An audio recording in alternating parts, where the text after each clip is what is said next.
République démocratique du Congo. Je prie le protocole de bien vouloir accompagner son Excellence. Au nom de l'Assemblée générale, j'ai l'honneur de donner la parole au président de la République démocratique du Congo, qui va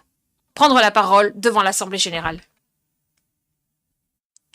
Monsieur le Président de l'Assemblée générale des Nations unies, Monsieur le Secrétaire général des Nations unies, Mesdames et Messieurs les chefs d'État et de gouvernement,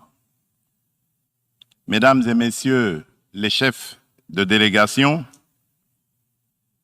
c'est pour moi un grand honneur et un réel plaisir de prendre la parole du haut de cette tribune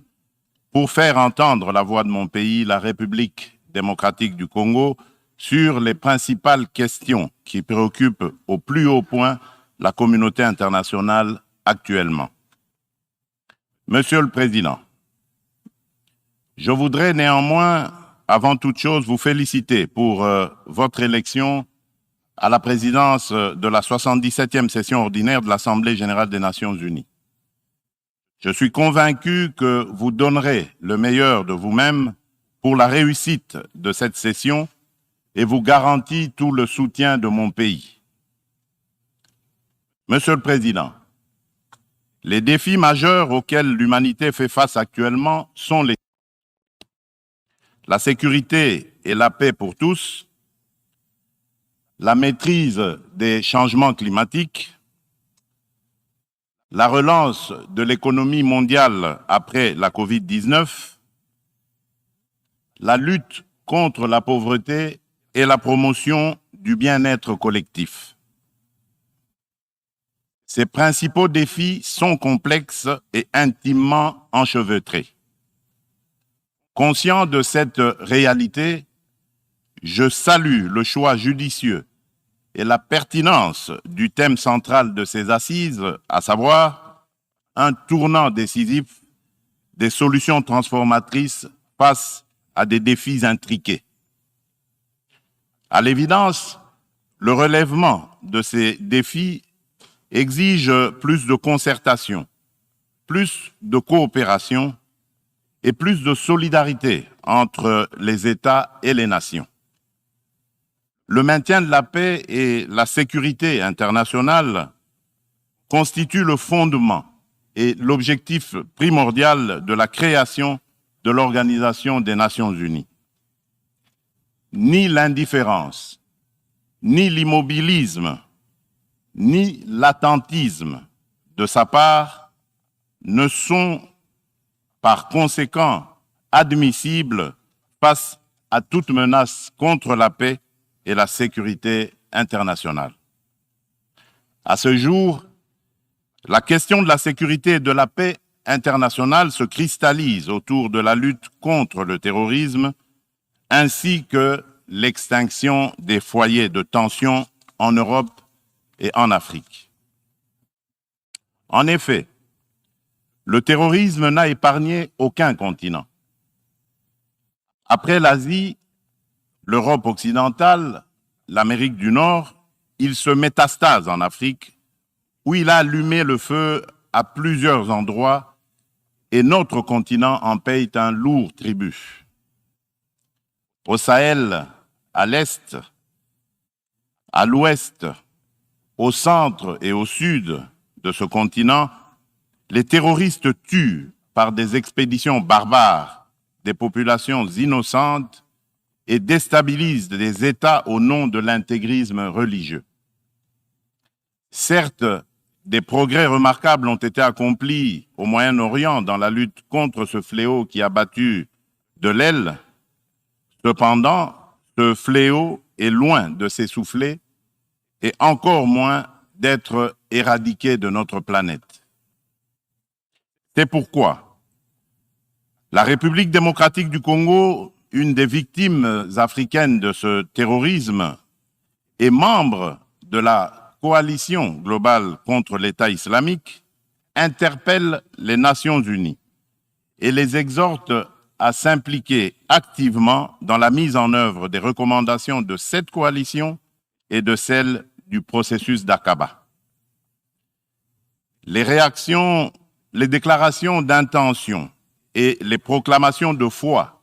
sans action collective vigoureuse sur le terrain ne suffiront jamais pour éradiquer le terrorisme. Monsieur le Président, au cœur de l'Europe,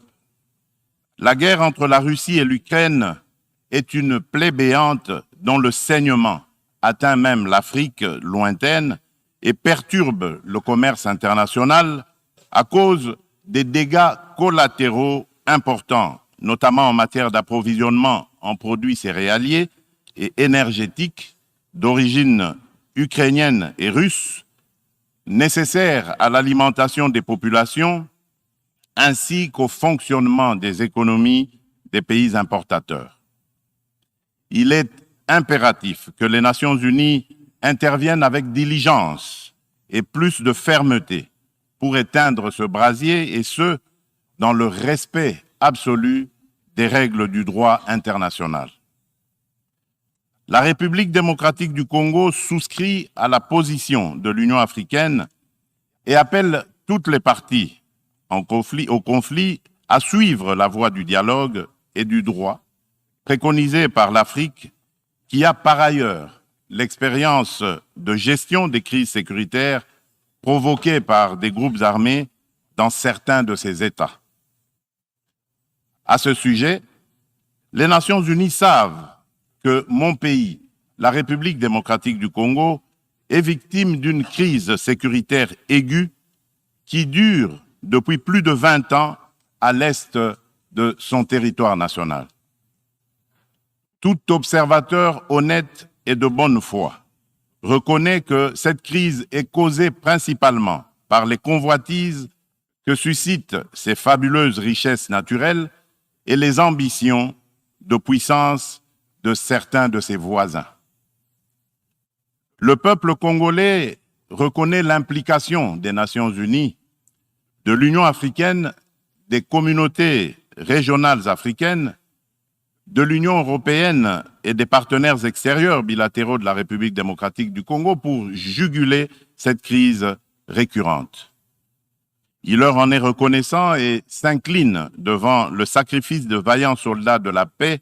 qui ont perdu leur vie au front de la défense des idéaux de paix et de justice. Cependant, en dépit des efforts internes inlassables, de la présence militaire massive de l'ONU au Congo et de son soutien diplomatique pendant 23 ans, le mal sécuritaire continue à ronger mon pays. Afin d'éradiquer définitivement l'insécurité, restaurer une paix durable et assurer la stabilité à l'est de la République démocratique du Congo, plusieurs accords ont été signés avec les groupes armés et même avec les pays voisins, sous la garantie de la communauté internationale. Des mécanismes nationaux et internationaux ont été créés. Toutes ces perspectives de règlement définitif du conflit de quelques mois. Vite, l'architecture s'est fissurée et l'édifice s'est écroulé. Et on recommence toujours avec les mêmes tragédies. Depuis mon élection à la tête de la République démocratique du Congo, je n'ai eu de cesse de me battre chaque jour pour la paix et la sécurité dans les provinces congolaises de l'Ituri, du Nord Kivu et du Sud Kivu. M'inscrivant dans une philosophie de réconciliation avec nos voisins,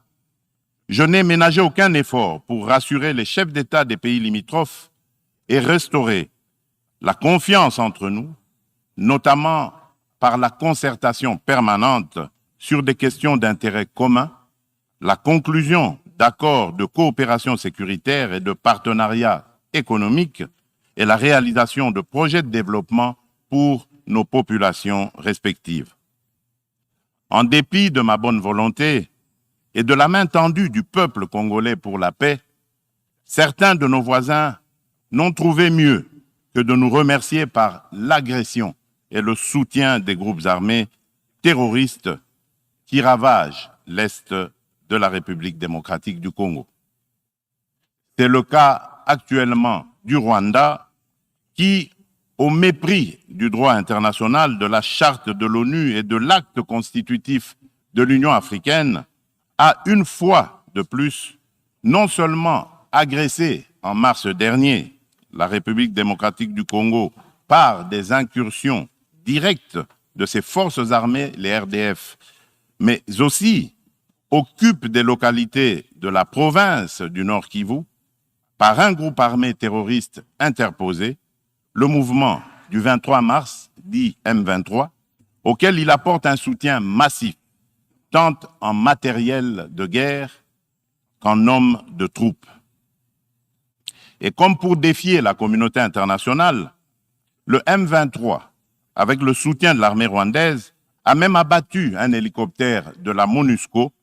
et tué 8 casques bleus, commettant ainsi un crime de guerre.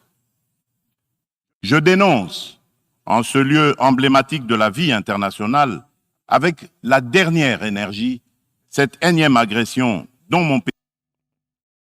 le Rwanda, sous couvert d'un groupe terroriste dénommé le M23. Monsieur le Président, l'implication du Rwanda et sa responsabilité dans la tragédie que vivent mon pays et mes compatriotes des zones occupées par l'armée rwandaise et ses alliés du M23 ne sont plus discutables, dès lors que plus d'une fois, aussi bien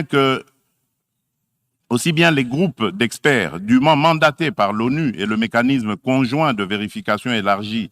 de la Conférence internationale sur la région des Grands Lacs, la CIRGL, que des organisations non gouvernementales humanitaires et des droits de l'homme crédibles les ont établis dans des rapports documentés et objectifs à la limite du scientifique. Pour éclairer la communauté des nations et mettre fin aux sempiternelles dénégations des autorités rwandaises, le gouvernement congolais réitère sa demande au président du Conseil de sécurité de distribuer officiellement aux membres du Conseil le dernier rapport des experts de l'ONU sur la situation sécuritaire à l'est de la République démocratique du Congo et de le faire examiner avec diligence par lui afin d'en tirer toutes les conséquences qui s'imposent sur le plan du droit, de la paix et de la sécurité internationale. Il y va de l'image et de la crédibilité de notre organisation. Procéder autrement serait, d'une part, encourager le Rwanda à poursuivre son agression, ses crimes de guerre et ses crimes contre l'humanité en République démocratique du Congo, et d'autre part, nourrir davantage la suspicion légitime des Congolais sur l'impartialité de l'ONU, ainsi que la complicité de certains de ses membres dans ces crimes. C'est pour mettre fin à cette suspicion et dissiper l'ambiguïté de certaines positions du Conseil de sécurité sur la crise sécuritaire à l'est de la RDC, ambiguïté qui excède la population congolaise et exacerbe la tension entre elle et la mission de l'ONU pour la stabilisation du Congo, la MONUSCO, que le gouvernement de mon pays a demandé la réévaluation du plan de retrait progressif et responsable de cette mission. Cette démarche d'ajustement est exigée par le constat unanime, même au niveau le plus élevé de notre organisation, des faiblesses regrettables de la MONUSCO, ce qui affecte certainement l'efficacité et la légitimité de l'action de l'ONU en République démocratique du Congo. La réévaluation du plan de retrait de la MONUSCO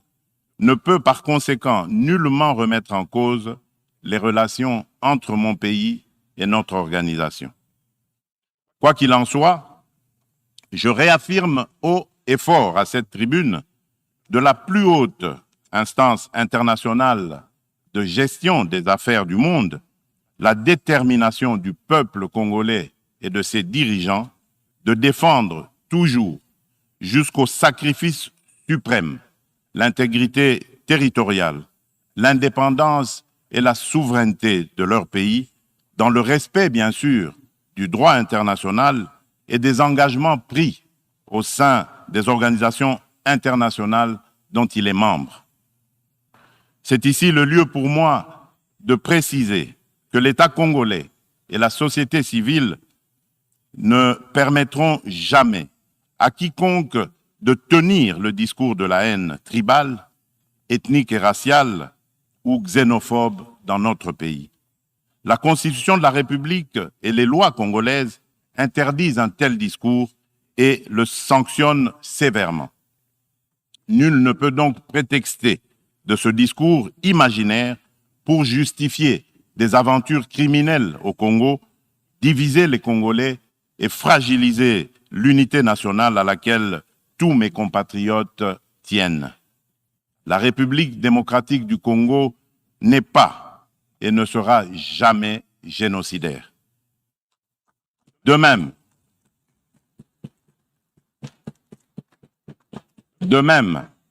je soutiens que la prétendue collaboration que certains officiels congolais entretiendraient avec les opposants rwandais des forces démocratiques pour la libération du Rwanda, les FDLR, dont se servent les dirigeants rwandais pour justifier les agressions répétées de la RDC, est un alibi qui n'est corroboré par aucun fait avéré sur le terrain. En effet, les FDLR ont été décapités et réduites à néant par les forces armées de la République démocratique du Congo, les FARDC, en étroite collaboration avec l'armée rwandaise dans le cadre des opérations conjointes menées il y a quelques années. La République démocratique du Congo a en outre rapatrié plusieurs éléments des FDLR et leurs familles. Dès lors, les Congolais se demandent de quel FDLR parle-t-on? Quel est le mètre carré du territoire rwandais occupé par ces fantomatiques FDLR? À quel lieu précis du sol rwandais a-t-on jamais vu un jour un soldat congolais? Quoi qu'il en soit, la République démocratique du Congo reste disponible pour toute action répressive contre tout groupe armé qui tenterait de troubler la paix et la sécurité dans un pays voisin et dans la région des Grands Lacs. Monsieur le Président, le peuple congolais demande aux Nations Unies, à l'Union africaine, aux communautés régionales africaines et du Congo de ne plus se fier aux dénégations éhontées des autorités rwandaises et de contribuer plutôt au rétablissement de la sécurité, à la construction d'une paix durable et à la création de conditions nécessaires à une coopération fructueuse dans la région des Grands Lacs et pour le bien de tous. À cet effet, il est nécessaire de voir ceci. 1. Rendre effectif le retrait immédiat du M23 des localités occupées, le retour des déplacés congolais de ces localités à leur domicile et la cessation sans condition du soutien de l'armée rwandaise à ce groupe terroriste, selon l'esprit et la lettre de la feuille de route de Luanda, convenue entre la République démocratique du Congo et le Rwanda, ainsi que des déclarations successives du Conseil de sécurité de l'ONU, du Conseil de paix et de sécurité de l'Union africaine, de la Communauté d'Afrique de l'Est, la CAE, et de la Communauté pour le développement de l'Afrique australe, la SADC. 2. Multiplier les pressions sur le Rwanda et le M23, dont les dirigeants sont du reste sous sanction de l'ONU, et montrer plus de fermeté à leur égard pour qu'ils respectent les positions prises par les organisations internationales précitées. 3. Appuyer la poursuite du processus de paix de Nairobi, les discussions de Luanda entre la République démocratique du Congo et le Rwanda et le déploiement de la force régionale de l'Afrique de l'Est, dont le statut et les règles d'engagement viennent d'être signés le 8 septembre dernier à Kinshasa, successivement par le gouvernement congolais et le secrétariat général de la CAE,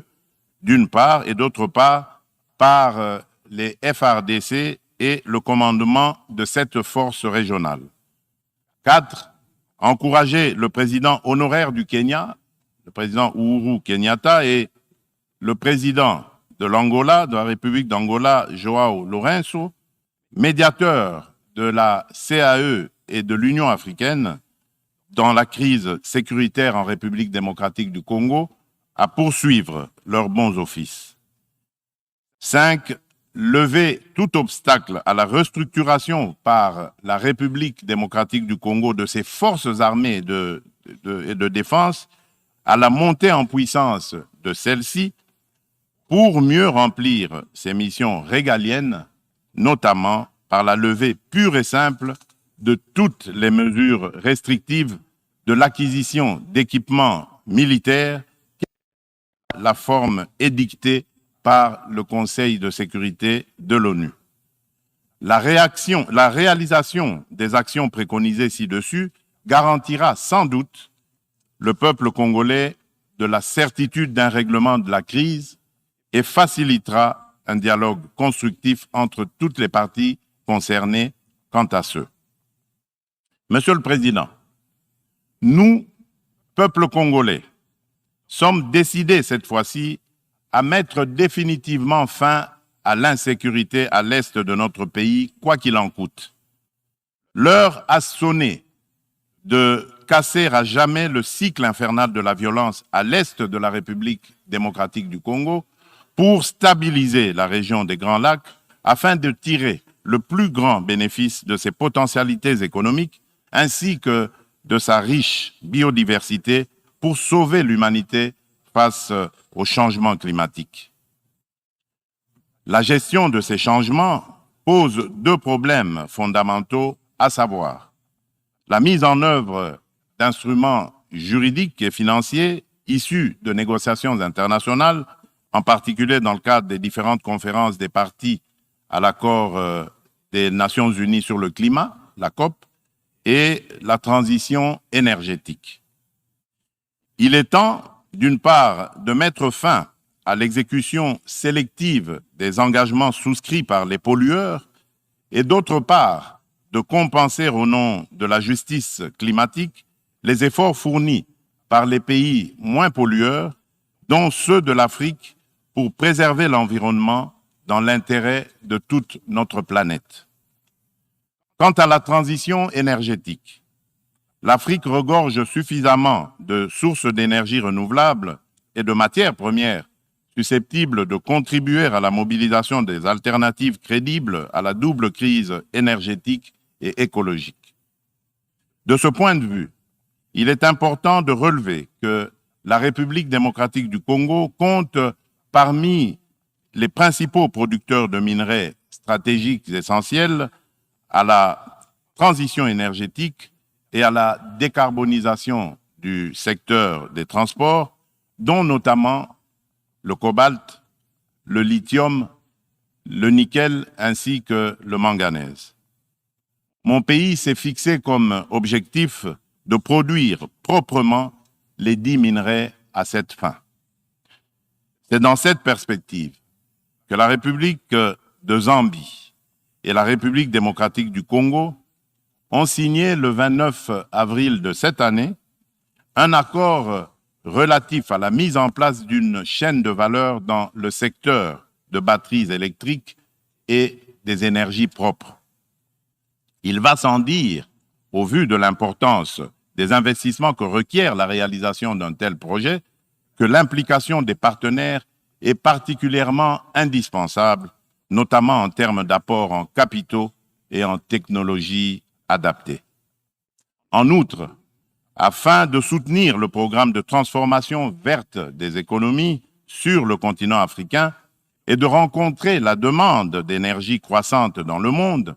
mon pays a pris l'option de valoriser son immense potentiel en matière d'énergie renouvelable, dont l'hydroélectricité, le solaire, la géothermie et l'exploitation de ces gisements gaziers. De ce fait, la République démocratique du Congo se présente comme un atout à la réalisation de l'agenda 2063 de l'Union africaine, à travers la mise en œuvre du projet Grand Inga, lequel pourrait également s'avérer bénéfique pour une partie de l'Europe et du Moyen-Orient.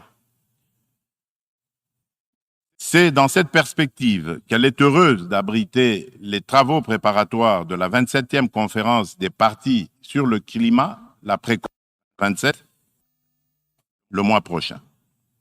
Monsieur le Président, je saisis cette opportunité pour apporter de la lumière sur le volet environnemental de l'appel d'offres lancé le 28 juillet dernier par mon pays pour l'exploration de ces 27 blocs pétroliers et 3 blocs gaziers, appel qui semble faire inutilement polémique sur la place publique internationale. À ce sujet, il convient de rappeler qu'aucun instrument juridique international pertinent ratifié par la République démocratique du Congo ne lui interdit d'exploiter ses ressources naturelles pour cause de protection de l'environnement ou par crainte de l'aggravation du réchauffement de la planète. Ensuite, l'accord de Paris de 2015 reconnaît aux pays en voie de développement le droit d'émettre le CO2 pour le développement, mais en prenant des précautions pour le climat mondial à travers leur contribution déterminée à l'échelle nationale, la CDN. Ainsi, le gouvernement de la République démocratique du Congo s'est fixé comme objectif d'exploiter, dans le respect des normes environnementales, les ressources naturelles du pays et de les transformer localement pour leur donner de la valeur ajoutée et booster l'économie nationale, notamment par la création des richesses liquides et des emplois afin d'améliorer les conditions de vie des populations congolaises. Stratégies et mesures adéquates ont été adoptées et prises pour éviter des impacts négatifs sur l'environnement. Elle prévoit, à l'instar d'autres pays d'Afrique et d'Europe qui ont relevé ce défi, l'exercice de contrôles gouvernementaux efficaces. Il est question pour la République démocratique du Congo d'atteindre ses objectifs économiques et sociaux en préservant ses forêts et en continuant de demeurer le pays solution pour la lutte contre le réchauffement climatique. Mon pays reste ouvert à la coopération avec tout partenaire disposé à l'aider à l'atteindre ses objectifs. Sur le plan économique, le pari à gagner est celui de donner les chances de redressement aux économies des pays affaiblis par les effets collatéraux des changements climatiques et du coronavirus, afin de promouvoir une croissance économique mondiale équilibrée et de stopper l'aggravation de la pauvreté dans les pays en développement. Nous ne pouvons pas relever ce défi sans des efforts internes de bonne gouvernance au niveau national, ni investissement productif des richesses, ni transfert réel des ressources financières suffisantes à ceux qui en ont besoin. C'est pourquoi la République démocratique du Congo plaide pour la concrétisation de la proposition de cession par les pays riches d'un pourcentage de leurs droits de tirage spéciaux, les DTS, au Fonds monétaire international, aux pays les moins nantis, faite par la conférence de Paris sur la relance des économies post-Covid-19 du mois de mai 2021 et appuyée par un engagement ferme du sommet du G20 d'octobre de la même année à Rome. En tout cas, toute facilité d'accès aux ressources additionnelles en faveur des pays éprouvés par les changements climatiques et la Covid-19 sera la bienvenue. De même, l'allègement du fardeau de la dette des pays à faible revenu devra demeurer une préoccupation permanente qu'il convient d'intégrer dans une approche globale de solidarité internationale. Pour sa part, en dépit de la conjoncture économique mondiale difficile, par suite des effets pervers de la pandémie de Covid-19,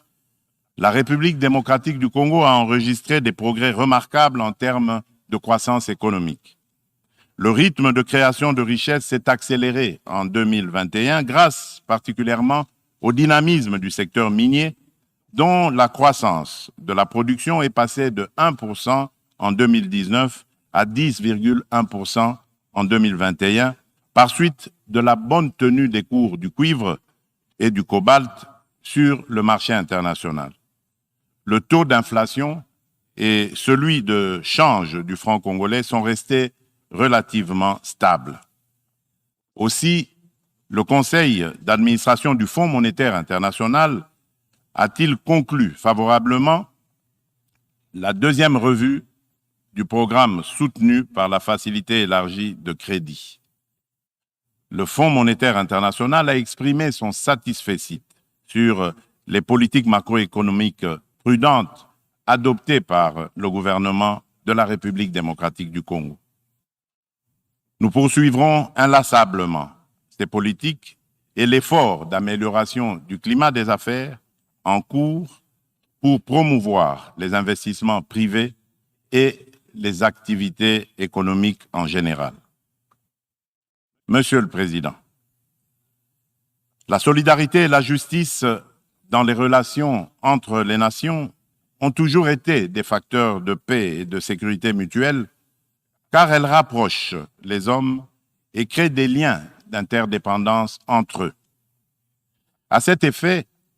la lutte contre la pauvreté et la promotion du bien-être collectif sont des digues puissantes contre les conflits sociaux et les tensions entre les peuples. C'est pourquoi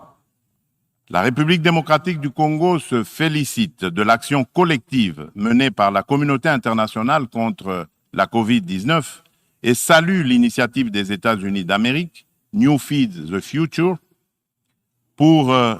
financer l'agriculture afin de combattre la faim et l'insécurité alimentaire en Afrique par suite de la crise russo-ukrainienne et dont la République démocratique du Congo, mon pays, est parmi les pays africains bénéficiaires, pour ne citer que ces cas les plus actuels. Mon pays appelle à de telles actions et initiatives et non seulement contribue à résoudre les problèmes de survie au quotidien et à créer des emplois accessibles au plus grand nombre, mais aussi distribue des revenus et du pouvoir d'achat à la base. En revanche, solidarité et de la justice internationale, nous nous posons des questions sur le maintien des sanctions contre le peuple du Zimbabwe, des sanctions qui, de plus, datent de l'époque du défunt président Robert Mugabe. Pourquoi notre organisation est-elle si silencieuse et si indifférente à la limite du crime contre un peuple innocent? En ma qualité de président en exercice de la Communauté pour le développement de l'Afrique australe, la SADC, je lance un appel pressant aux Nations unies de mettre tout en œuvre pour obtenir la levée immédiate des sanctions contre la République du Zimbabwe et son peuple.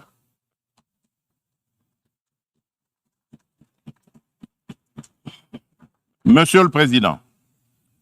dans ce monde multipolaire, aucun pays, aussi puissant et riche soit-il, ne peut prétendre affronter seul les défis que je viens d'exposer ci-dessus, et encore moins les relever dans l'intérêt de tous. L'importance des enjeux, la complexité des problèmes à résoudre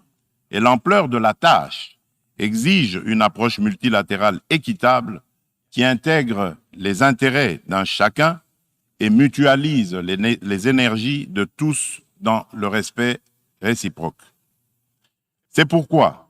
la République démocratique du Congo continue à penser qu'il est indispensable de mieux structurer le multilatéralisme et de l'enrichir dans l'égalité de traitement et de toutes les parties prenantes afin de créer des espaces de dialogue et de coopération dont nous avons besoin pour assurer la paix et la sécurité internationale. C'est cela, l'Organisation des Nations Unies que nous voulons. Pour ce faire, il nous faut accorder le bénéfice de l'urgence à la réforme de l'ONU qui semble actuellement marquer le pas. Dans ce cadre, je me fais le devoir d'insister sur la nécessité de satisfaire la revendication légitime et juste de l'Afrique d'être représentée au sein du Conseil de sécurité de l'ONU par 2 sièges supplémentaires dans la catégorie des membres non permanents et par 2 autres dans celle des membres permanents avec les mêmes droits, y compris celui de veto, les mêmes privilèges et obligations que ceux des membres permanents actuels. C'est une question de justice à rendre à un continent, mieux à un pan entier de l'humanité dont le rôle ne cesse de s'accroître chaque jour davantage dans la conduite des affaires internationales. Nous, Africains, y tenons fermement. Monsieur le Président de l'Assemblée générale des Nations unies, Monsieur le Secrétaire général des Nations unies, Mesdames et Messieurs les chefs d'État et de gouvernement, Mesdames et Messieurs les chefs de délégation, pour terminer, permettez-moi de dire un mot sur la parité homme-femme. À ce propos, il y a lieu d'insister sur la nécessité de poursuivre les efforts en cours, tant au niveau international qu'à celui des États, pour créer des espaces d'égalité du genre et des opportunités de liberté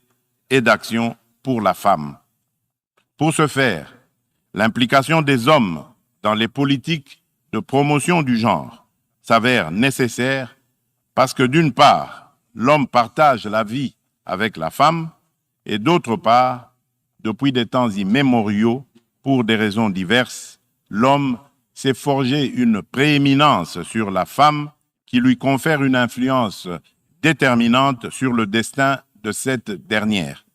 Nous devons mettre un terme à cette situation de fait. C'est pourquoi, lors de mon mandat à la tête de l'Union africaine, j'ai initié une rencontre des chefs d'État et de gouvernement de l'organisation continentale sous le thème de Conférence des hommes sur la masculinité positive. De ce rendez-vous historique tenu à Kinshasa en 2021, il est sorti une déclaration de l'Union africaine contenant l'engagement des hommes, notamment celui des chefs d'État et de gouvernement, de mettre fin aux violences faites aux femmes et aux filles et apporter des réponses appropriées à cette problématique. Cette déclaration constitue une véritable charte de l'Union africaine pour la femme que je m'attelle à matérialiser en ma qualité de champion de l'Union africaine pour la masculinité positive. C'est dans ce cadre que j'ai entrepris de promouvoir davantage la Congolaise qui occupe aujourd'hui de plus en plus l'avant-plan de la gestion des affaires publiques au sein des institutions politiques, judiciaires de mon pays. Cette politique volontariste devra permettre dans l'avenir un changement radical, non seulement de perception de la femme et de son rôle dans la société, mais aussi dans la prise en charge par la femme elle-même de son destin. En effet, la parité n'est pas un cadeau fait à la femme, mais une responsabilité qu'elle doit assumer. Je souhaite plein succès aux travaux de la 77e session ordinaire de l'Assemblée générale. Je vous remercie.